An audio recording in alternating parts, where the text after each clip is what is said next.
Hey fellow Jeepers, it's Matt with BleepinJeep.com. Do you know what this is? This is a major pain in the butt. It's a transmission mount, and today we're going to get rid of it and install this. This is a Universal Transmission mount from TMR Customs. Come over here and check it out. So this kit comes with poly bushings, one on each side. It's got the link tabs. It comes with the bolts, a grease fitting, and all of the tube that you need. There's two pieces of tube here, so they just slide apart like this. This one goes in the middle. You weld this on and you drill two holes right here for your transmission, and you mount that to your transmission. These two you weld on in between your frame rails, and then all that holds your transmission up. Now, why would you want to install one of these, you may be asking? Well, I can think of several reasons. For one, this isolates your transmission mount from your belly skid. So if you're making a Jeep, a lot of times you will have a belly skid on the bottom and your transmission mounts to that. Anytime that you drop your belly pan, then your transmission comes along with that. It causes a lot of problems. So this kit will isolate the transmission from the belly pan. Another thought that I had is a lot of the long arm kits nowadays, especially for the Cherokees, the long arm kit is the belly skid as well, and the long arms attach to that skid. So anytime you need to drop your cross member, then your transmission and your links come along with that. So if you need to take your links off, then your transmission is coming down. If you need to take your transmission skid down, then your links are coming down. So this separates the two, allowing you to have just this item for holding up the transmission. Now there's a couple other factors that you should consider when mounting your transmission. There's a lot of different opinions out there about hard mounting your engine and your transmission, but for the most part I would say your engine mounts need to be equivalent to your transmission mount. So let's say you're doing poly bushings on your transmission, you probably want to do poly bushings on your engine, because you don't want the two moving at different rates. If your engine has some big huge rubber bushings and it's moving all around, and your transmission is mounted hard with poly bushings, then something is going to crack, something's going to give in between. So I've got the bomb-proof engine mounts on this Cherokee, so we should be fine with the poly bushings on the transmission too. So my plan is to hard mount this plate right here to the transmission and use those poly bushings as the movement. But if you're not comfortable with that, what you can also do is buy a poly bushing for transmission. It's usually about that thick, and it's just a hard piece of rubber that goes in between here and the transmission. That'll give you a little more play there. So it's time to mount this sucker up. Now let me give you a little bit of warning. Most of you are going to be able to mount it up just like this, weld these tabs on. My setup is completely custom, and I've got some issues. I'm trying to get everything up as high as possible, and I've got some things I have to go around. So to do that, my plan is to put this on an angle like this. Will it work? I don't know. We'll see. I'm going to have to do a little bit of notching, probably to clear the drive shaft, and do a little bit of spacing on this, but we'll get it figured out somehow. Let's give it a shot. Let me show you the issue here. Here is the transmission mount right here. Now the plan was to go from the top of this link mount to the top of this link mount, and everything looked fine and dandy. Then I realized, oh yeah, I have to have a drive shaft in here. So once I bolted up my drive shaft, I realized that is completely in the way of where it needs to go. Now it wouldn't be a problem if I used a poly bushing and spaced everything out, or even just spaced everything out and had this mount come down lower. But the problem is I want to get it up higher than these link mounts, because I want my belly skid to be flat with the bottom of the frame rail. So to do that, what I've come up with is mounting this on an angle. So here's one side of it, using some magnets to hold that in place. So that's going to go right there. Now the plan is to come in here at an angle to this top link mount here. It's going to be real close, but I think it's going to work. I'm going to have to notch out the tube a little bit right here probably for the drive shaft, but I think it's going to work.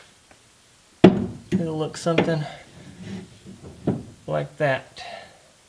So what will I have to do to make that work? First thing I'm going to have to do is change the angle of that notch so that I can mount this at the appropriate angle. I'm going to probably notch it off center so that it sits at the bottom of this piece here. So probably notch off center about 1/4 inch. And then we'll see where we sit as far as touching the drive shaft, whether or not I need to notch that out. And what else? I think that's it. Right now I'm going to try to get some more magnets and figure out where this side is going to mount up here like this. I'll be right back. Check it out. I'm using a spacer. Now anytime that you're going to weld on tabs like this, I recommend that you use a spacer. I got this from TMR Customs as well, and it is exactly, I think, 2.6 something inches, and it's made for most heim joints with the spacers on them, and it also fits exactly for this bushing that they've got for this.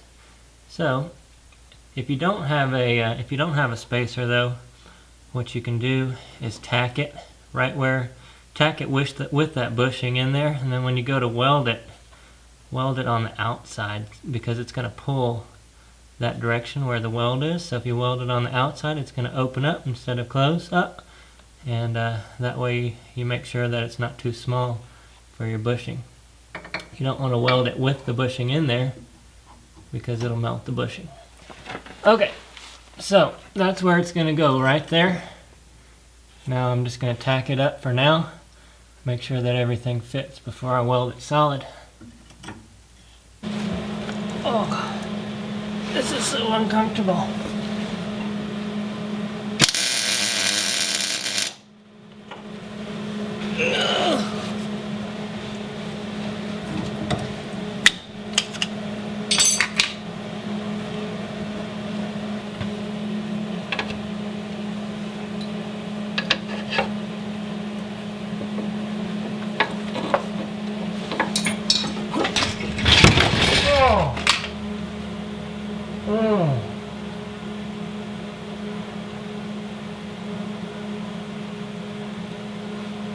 That wasn't good.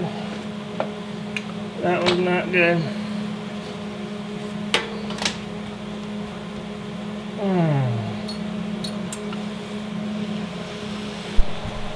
Ow.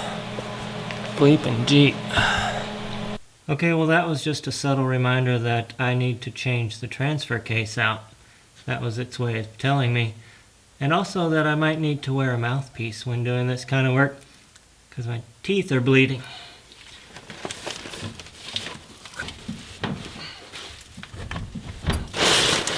Oh, what the hell?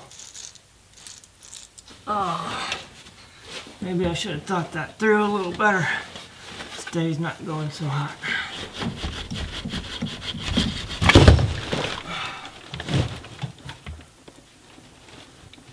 Okay, well let me explain real quick what's going on here. I pulled that transfer case because I was going to put another one in there, but I've decided to go with the 4-to-1 kit. But while I had it out, I realized I can actually sit under here now, and that way I can do a lot better job at welding these brackets into place. I already know that it's going to work out where I put the brackets because I did that with the transfer case in. So now I can just weld them up and actually be able to weld a lot better being able to sit upright instead of laying on my back. So, let's do it.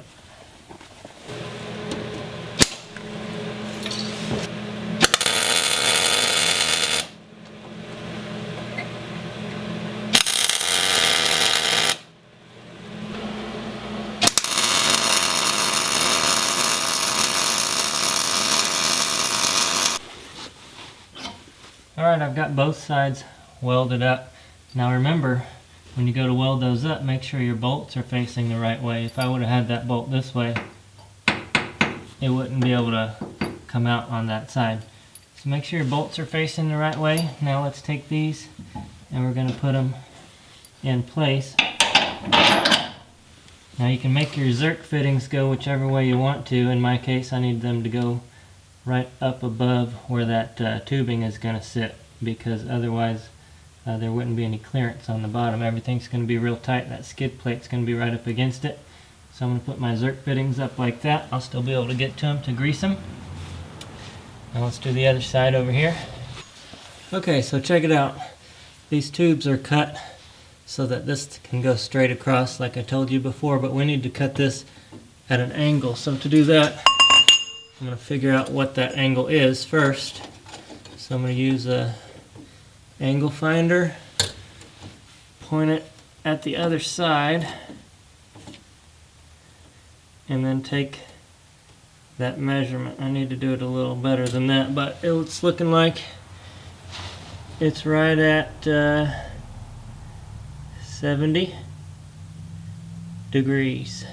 Now we're going to come over to the tubing notcher, put this in there. This is the Sync Notcher 180 Junior. So the next thing we need to do is figure out the angle. So we were right at 70, 71 degrees, something like that. So I'm just going to put this in here and eyeball it. Doesn't need to be like super crazy. Now let's tighten it up.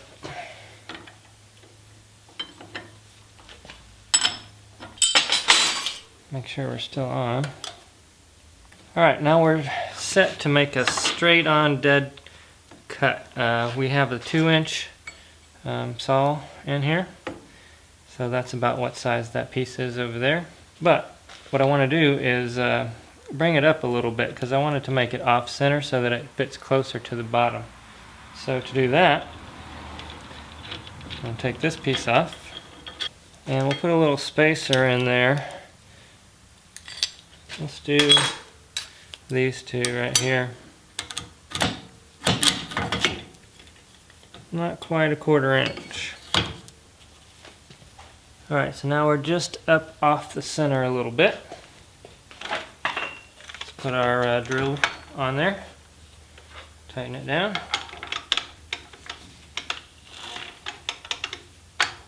Alright, make sure you have your safety glasses on. Let's do it.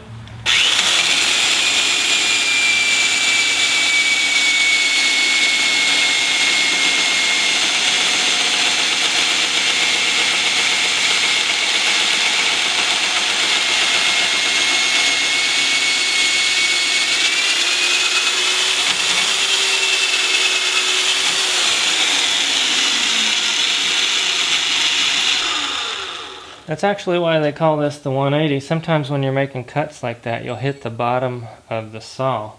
So instead of trying to turn this around and refigure everything out, what you can do is just adjust this and we'll rotate it around and come at it from the other side.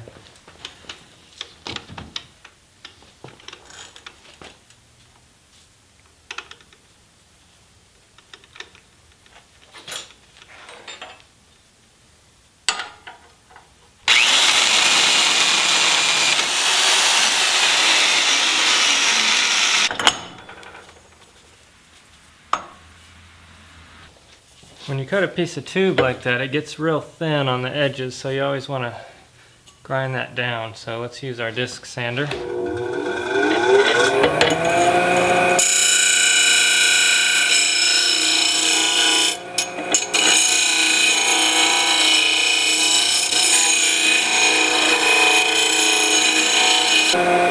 That'll give us a much better weld. Alright guys, sorry for the rain, it's a little bit loud in here. I took a little break from this for a while. It's been a few weeks, and the reason for that is I decided to put a different transfer case in there and do a lot of work to the transfer case, and I wanted to make sure I didn't have any clearance issues. I'm glad I did because I moved the transfer case up quite a bit, so now everything's a little bit different. But what I need to do now is go ahead and tack this all up. I'm ready to finish it up. I've cut this to length. It's going to go right there. I've tacked this side together so that it won't move. Then I need to hold it in place while I tack this side and then tack these two so I can take it to the bench and weld it all up.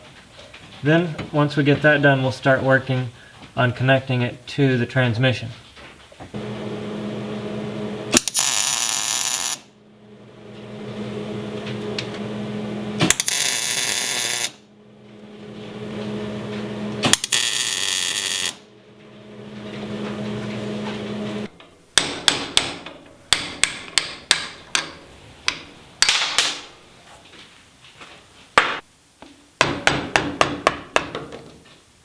So make sure to take those rubber bushings out. Now we can weld this sucker up for good.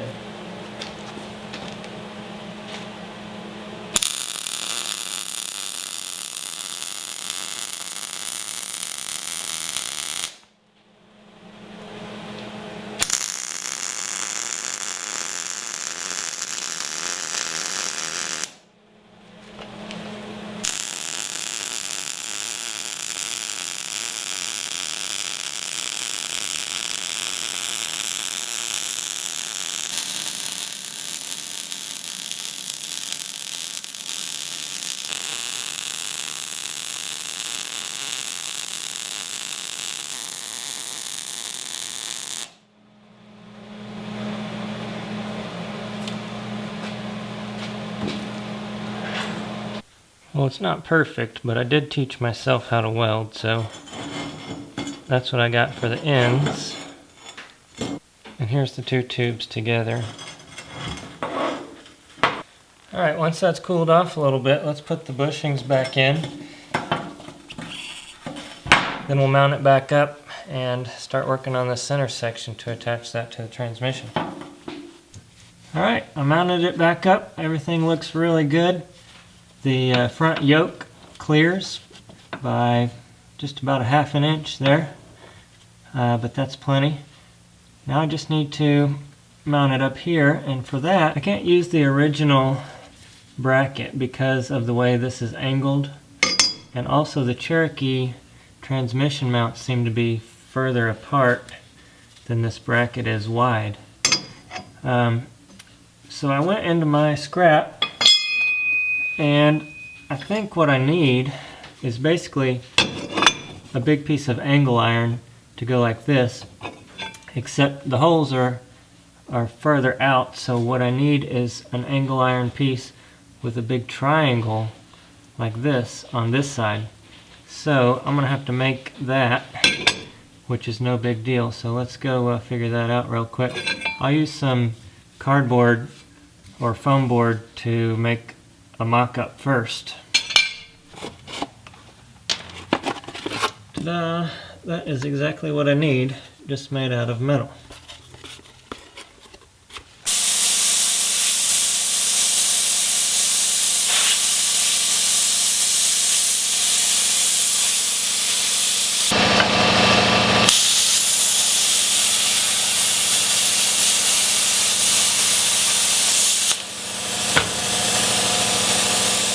No time for drilling holes.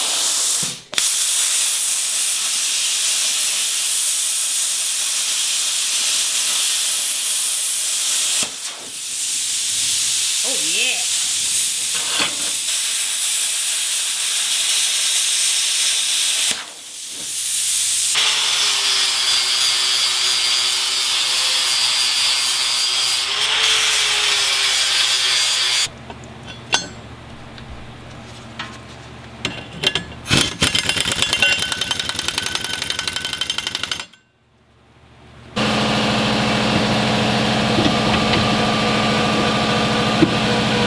Now if you'll look right here, you'll notice that bolt is hidden kind of behind this tube. Now I've moved the tube as far as I can back, but that's as much as I could get it without it hitting something. And now that's not a problem. I can still get it out with a wrench, with the open-ended wrench, but I can't really get a socket on there very good. So I want to fix that now while I can. And to do that, I'm going to cut a notch in this tubing, and that way I can just take a socket and straight up there without having to take too long to get this on and off in the future.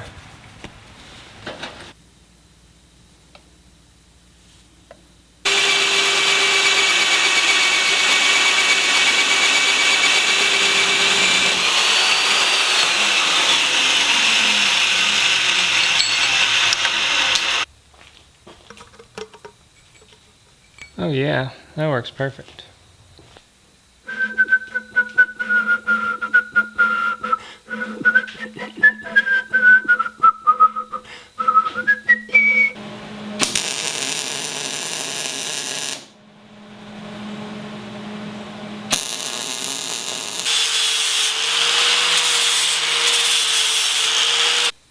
There we go, check it out.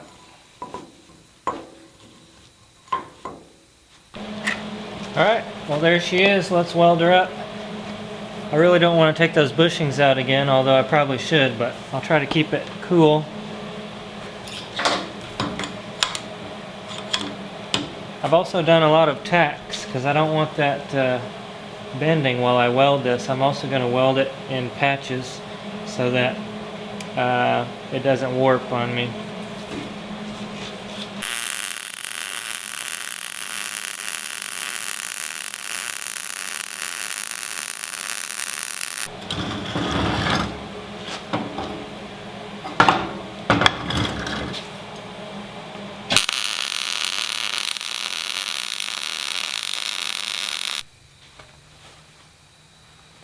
There it is, check it out. Alright guys, well check it out. It's done. I still need to paint it and bolt it up, but other than that, I think it turned out really well. Really happy with it.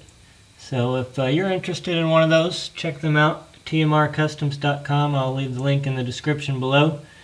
And thanks for watching. Hit the thumbs up and subscribe. We'll see you next time.